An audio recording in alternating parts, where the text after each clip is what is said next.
Stay tuned, stay tuned, stay tuned. I'm here with the coach, John Brent. And I'm here with the vet, Ian Griffin, with a little bit of term limits. Term limits. Yes, so we're here at the Jump Talk. It's gorgeous out, but we're going to talk term limits. Coach, there's been a lot of complaints about things, and, I truly think that a major piece in how our country evolves is the legislative branch. And the president, he's there, and he provides the direction. He provides the final yes or no, whether he wants to veto or not. Right. But if you have a Congress or Senate that doesn't cooperate with you, we kind of know how that goes. Or we have interpickering in between, we kind of know how that goes. And what we've seen of lately is, in my mind, and you may not agree with it, and that's okay, that's why we're here to talk, is we see people that put party above their positions. Just the other day, after the election, what did Nancy Pelosi say? We retain the gavel. Well, did America retain the gavel, or did you and your party retain the gavel? What I got out of it was your party retained the gavel. Yeah. And if you look at Nancy Pelosi, I just look at her here, down here somewhere. She's been a congresswoman since 1987. Sure. And maybe it's time for that type of attitude to walk out. It's been there too long. So I'm an advocate for term limits for congressional people, legislative branch, definitely. Yeah. What are your thoughts, Coach? Well, first we have a term limit for executive. Yes. We don't have one for judicial. Right. It's a lifetime appointment, so depending on, when someone gets appointed. So thinking about the legislative branch, if you say, well, there's a 10, 12, 14-year term limit, do you think that is going to change the party? I mean, do you think people are going to say, well, I'm not going to think so much about the party. I don't think that has anything to do with the term limit. No. I think if Nancy Pelosi stepped down, somebody else that's a Democrat's going to take it. If look at Ted Cruz. I mean, we're a Republican state as of right now. If Ted Cruz doesn't run, another conservative is going to want to step up. The money's going to come to him from the Republican Party, to try to put a Republican back in there, because we want to have this 51-49, 52-48. Everything now is party. George Washington was not only, we had our list with that, the best president ever, probably one of the greatest Americans ever. But his words always ring true to me, and I think about it almost every single week. The thing that he was concerned about the most: foreign debt, political parties. And I don't think term limits is going to do anything with that. Now, I will say this. Should we have term limits for attorneys? Should we have term limits for teachers, for coaches? So I'm predominantly looking at the legislative branch. Sure. And what I will say is we didn't always have term limits for the president. That only happened under Roosevelt. Mm-hmm. That's the first thing. The next thing I will say is, I'm going to take it away from all this for a second. In the military, when we have a scandal, what we've noticed, there's one common thing in it. And for those of you who don't know, there's actually two reporters that sit out and just wait for a general officer to mess up. They're waiting to go catch that person. I mean, would you like that to be your job? Hey, I'm waiting for somebody to do that. Was that Internal Affairs? No, there's two reporters. Oh, really? That are by major news outlets. That's their job, is to sit there and go catch that general, or catch that flag officer, catch that sergeant major, or catch that admiral. One of those, that's a big scandal. But the thing that has happened in each one of them that's been common is they did whatever they did because they felt they could get away with it.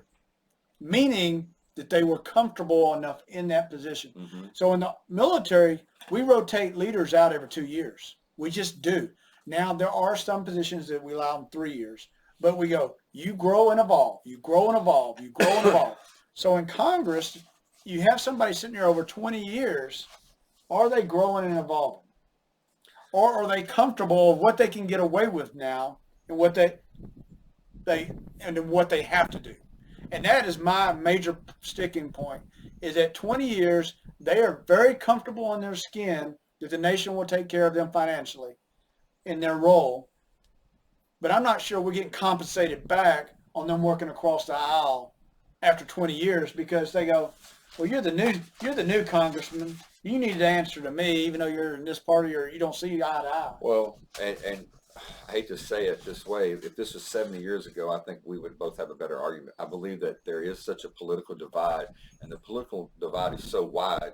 It's not like there's a middle to abortion and not abortion. There's no middle to immigration. There's no middle to things where you can compromise like we did in the first 100 years of our country. There was a lot of compromise. I don't think there's a lot of compromise anymore. So I don't know if a term limit is going to reset that. I think it's just the ideology of people are so wide that those two just happen to be in power, the Democrat and Republicans.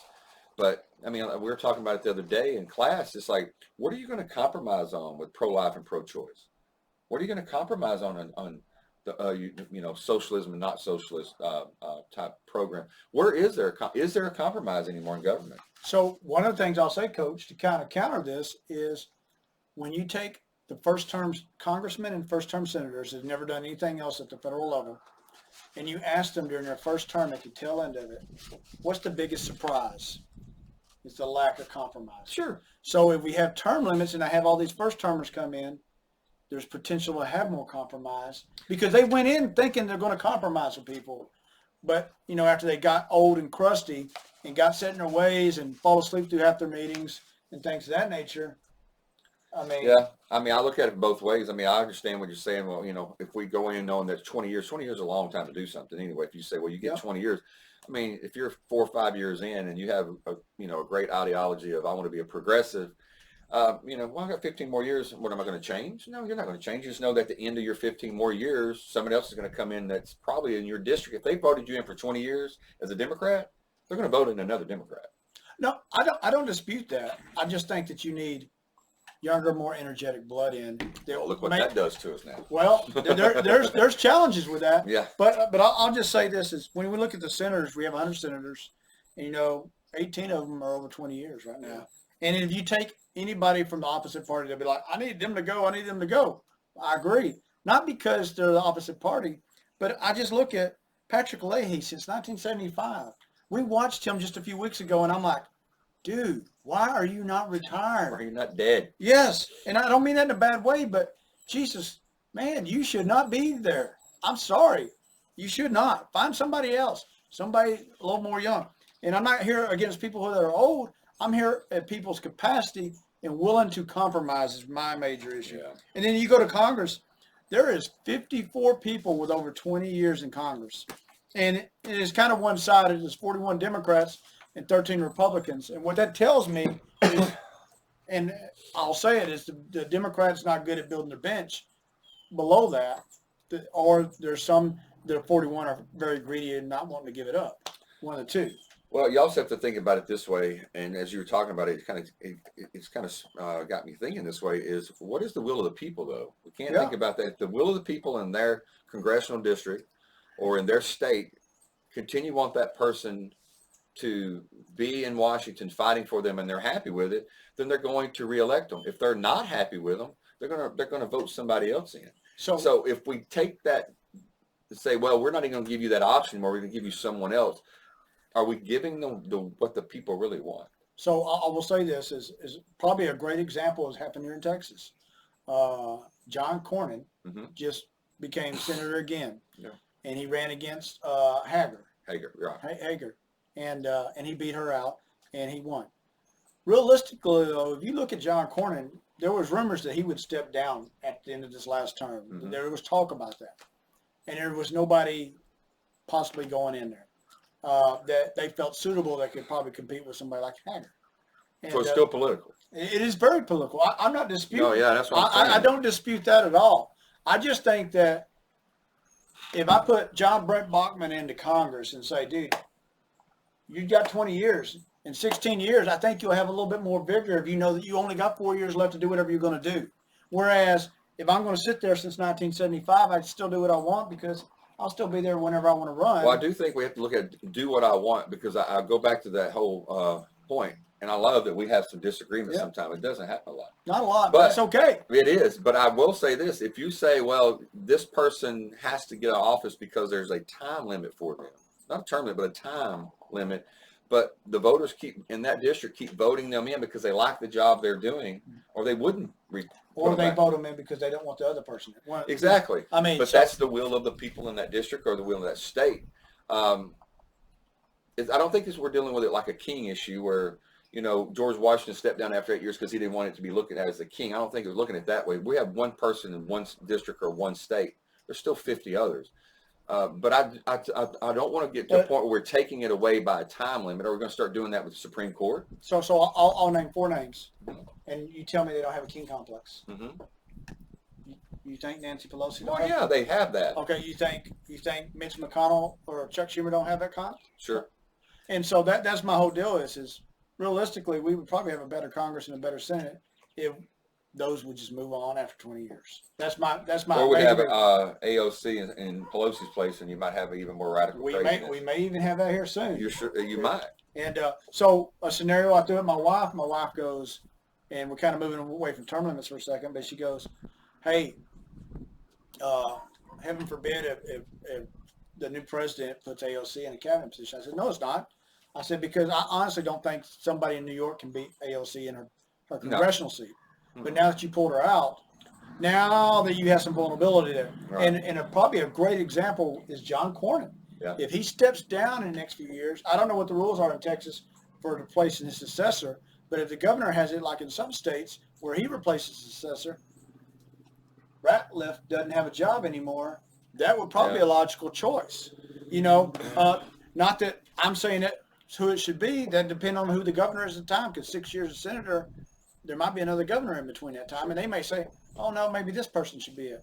So there's a lot of I understand. I understand what you're saying. Term limits with people being there that long, it looks bad, and it doesn't let new blood in. But I've always like to give the people their choice, and if the people keep choosing them, great. Like Eric Cantor, he was a good guy. He was a good senator. I mean, he was really good in the House to me.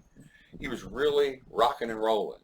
But you know what? One of the biggest upsets of the midterm election when Obama was in office was Eric Cantor getting kicked out because they didn't think in his district that he was doing the job they sent him there for. And they sent him out. So send him out. And he was he was the House Minority Leader. Yes, he was. So, yeah, he was out of El Paso. And they sent his butt out. Yeah, because they said he was too more worried about Washington than he was his own district. But my deal is this. Some districts,